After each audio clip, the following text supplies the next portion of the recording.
Hare Krishna, everyone, and welcome back once again to our ongoing series on the glories of our beloved Sri Vrindavan Dham. Namo Om Vishnu Padaya Krishna Pashtaya Bhutale Srimati Bhaktivedanta Swaminiti Namane Namaste Saraswati Deve Gauravani Pacharine Nivishesha Shunyavadi Pashchacha Deshatarine. All glories to Srila Prabhupada.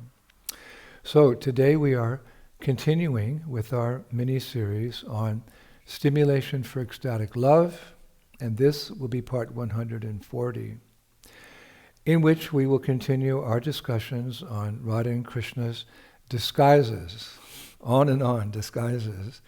So in our recent lectures, we have discussed how Krishna assumes a variety of disguises in his pastimes. We mentioned a gopi, a female doctor, a demigoddess, etc. But today I'd like to discuss a very unusual disguise that Krishna assumed, and that is of Abhimanyu, who, as most of you know, is Radharani's husband. It's a famous pastime, and I've told it numerous times, but like all subject matters in Krishna consciousness, it's worthy of being told over and over and over and over for eternity.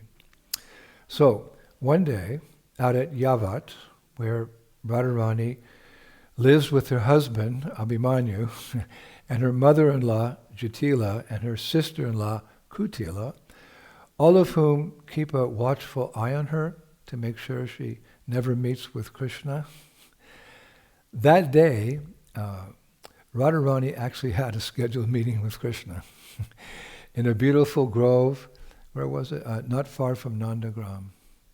So Radharani made an excuse that she was going to pick flowers, and Jatila initially agreed, but later on Jatila began to worry after Radharani had left that maybe she was meeting Krishna.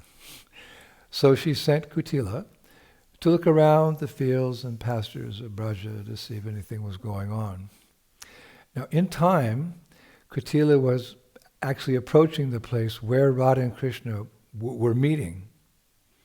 But as a precaution, Sri Radha had posted several of her girlfriends as lookouts to see if Jatila or Kutila might come search for them.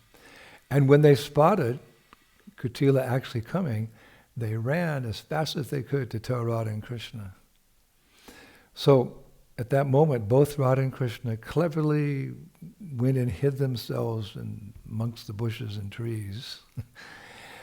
The problem is, for Krishna, that when he's hiding, the problem is that his transcendental body is extremely fragrant, and it can be smelled at a great distance. His body smells like aguru. It's a very expensive oil that comes from the aguru tree, mixed with musk, sandalwood, and camphor. The Shastras say that when Krishna leaves someplace, for example, that distinctive aroma stays there for at least, well, we would say 15 minutes. 15 minutes. So, when Kutila came upon that scene, that where they had been, she smelled that fragrance. And she immediately said out loud, "I know Shyam has been here." I know Shyam has been here. So Shyam, of course, is one of the popular names for Krishna, meaning that the hue of his spiritual body is just like the color of a monsoon cloud. Nowadays, devotees often call out, "Radhe Shyam, Radhe Shyam."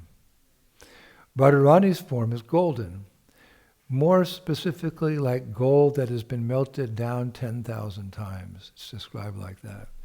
Now when gold is melted down, it becomes more golden, more lustrous, and more beautiful. And that is the color of Srimati Radharani's body. And because Krishna's body is like a monsoon cloud, when Radha and Krishna are together, it's like, quote, lightning in a cloud in the monsoon season. Just in your mind, think.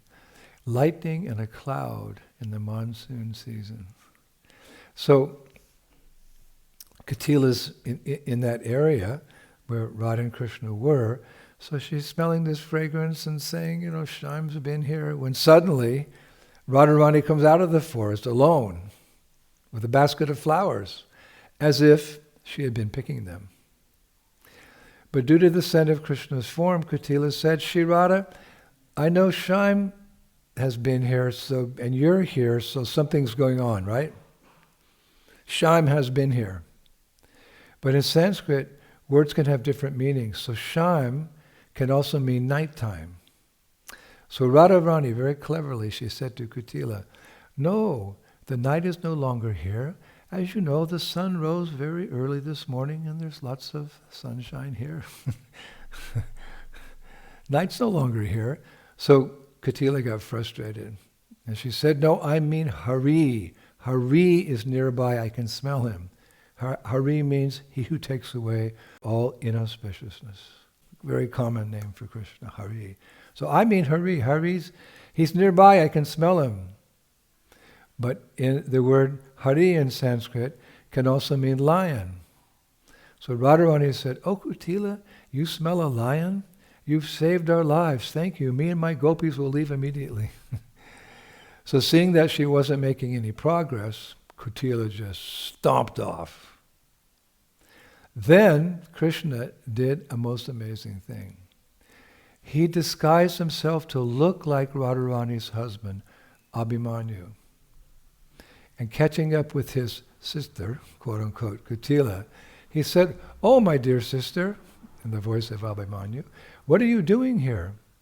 So Kutila replied to Abhimanyu, actually Krishna, oh, Abhimanyu, you know I almost caught Radha and Krishna together. I almost caught your wife in that Krishna. So Krishna disguised as Abhimanyu. He answered, good work, Kutila, and I have to tell you something very confidential, some secret. And he said, I've heard that Krishna has disguised himself as me. And as Kutila shook her head, she said, that rascal. Then Krishna, disguised as Abhimanyu, said, yes, and I'm going to call King Kamsa and get some soldiers and have this rascal who's disguised himself as me arrested. And as soon as I do that, I'll fetch Radharani, take her into her quarters, lock the doors and stay with her to protect her, Krishna. And you should be aware, Kutila, that I've heard that this Krishna, disguised as me, looking just like me, is going to come to our palace at the normal time, later on this afternoon when I usually come home. And he's going to try to enter the palace, disguised as me. So I want you to go back and you tell this. You tell everything to our mother, Jatila, what he's doing. Then, the two of you go to the Goshala, take some very wet cow dung, and make big, huge, wet cow dung patties and pile them on the veranda, on the roof. Then, later this day, when that rascal Krishna comes disguised as me, you'll ask him, who are you? And he'll tell a big lie. He'll say, he's Abhimanyu. He'll say, he's me. And at that moment, you take all those big, wet cow dung patties and you throw them down on him. So Kutila smiled. She loved this plan. So she ran all the way home, told everything to Jatila. And together, they went to the Goshala and got all these wet cow dung patties, maybe 30 of them. And, as instructed, they piled them on the roof, on the veranda, waiting for Krishna, disguised as Abhimanyu, to come home and try to get in the palace and see Radha. So, as that time approached, the real Abhimanyu came home.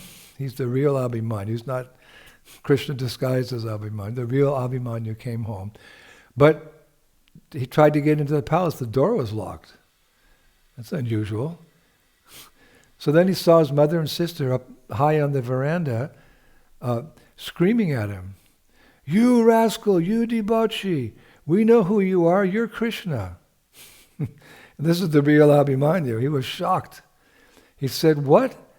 Have you gone mad, my mother, my sister? I'm not Krishna. I just come home like always."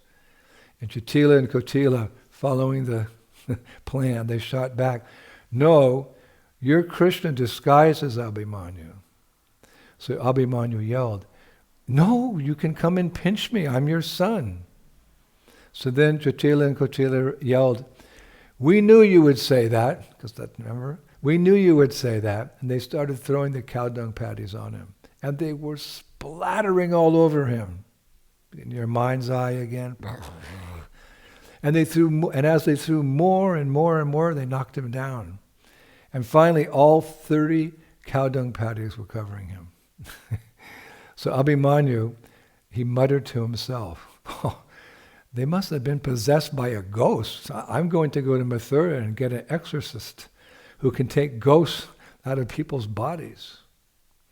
Now what's interesting is, in the old Nectar of Devotion, published many years ago, there was a picture, you could say a painting, in the book, accompanied by an explanation by Srila Prabhupada of this very pastime. Prabhupada, the paintings there of the pastime, and Prabhupada comments there that Jatila was hitting the real Abhimanyu with a stick and screaming at him, "You rascal, you are Krishna." While Abhimanyu is saying, "No, I'm your son." While Kotila is adding, hit him more, mother."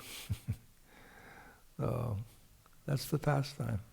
So yes, these are very simple pastimes. One may think that the pastimes of the Supreme Lord must be very complicated, but actually, often the beauty of love is in its simplicity. The things that happen may not appear so significant, but it's the mood, it's the mellow, it's the rasa, it's the love in which they happen that make them important to those who are hearing or seeing these pastimes.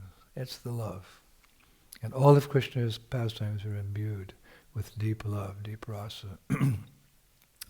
So I hope you've enjoyed this wonderful pastime. I was thinking Krishna brought Goloka to the earth and manifested it as Gokula. Here he performed many, many leelas, many pastimes in Gokula, both for his pleasure and for the benefit of us conditioned souls in this world. And when he had enacted sufficient pastimes, he left this world for Goloka, confident that if we spend a good amount of time, actually, like Prabhupada said one time, if you've got time, chant Hare Krishna. And he told us to chant a minimum of 16 rounds. So if we can spend a good amount of time hearing and chanting about Krishna, all these wonderful pastimes, one day we'll be qualified to join him in that all blissful abode of Goloka Vrindavan in the spiritual sky. I'd like to conclude with a verse that confirms this. In Srimad Bhagavatam, it's the 11th canto, chapter 11th canto, chapter 1, verses 6 and 7. It's so beautiful. And I quote, "The Supreme Personality of Godhead Krishna is the reservoir of all beauty. All beautiful things emanate from him, and his personal form is so attractive that it steals the eyes away from all other objects, which then seem devoid of beauty in comparison to him. When Lord Krishna was on the earth, he attracted the eyes of all people. When Krishna spoke, his words attracted the minds of all who remembered them. By seeing the footsteps of Lord Krishna, people became attracted to him, and thus they wanted to offer their bodily activities to the Lord and his followers. In this way, Krishna very easily spread his glories, which are sung throughout the world by the most sublime and essential Vedic verses. Lord Krishna considered that simply by hearing and chanting these glories, conditioned souls born in the future would cross beyond the darkness of ignorance. Being satisfied with this arrangement, he left for his desired destination. Shri Goloka Vrindavan Dham Ki. Wow. Thank you, Srimad Bhagavatam. Thank you, Srila Prabhupada. So, yes, I actually think we have a couple more classes on disguises. one or two about Krishna or Radha, but also we have to cover the pastime of Krishna disguises Lord Chaitanya. That's really sweet, nectarian. So thank you, Prabhu. See you next Friday. Shri Shri Gaur Nitai ki, Shri Shri Krishna Balaram ki, Shri Shri Radha Shama Sundar ki, Vrindavaneshwari Srimati Radharani ki, Mayapur Dham ki, Gaur Nitai ki, Shri Krishna Sankirtan Yagya ki, Nitai Gaur Piminandi, Jai Jai Sri Sri Radhe Shyam. And once again, glories to Srila Prabhupada. Thank you. Hare Krishna.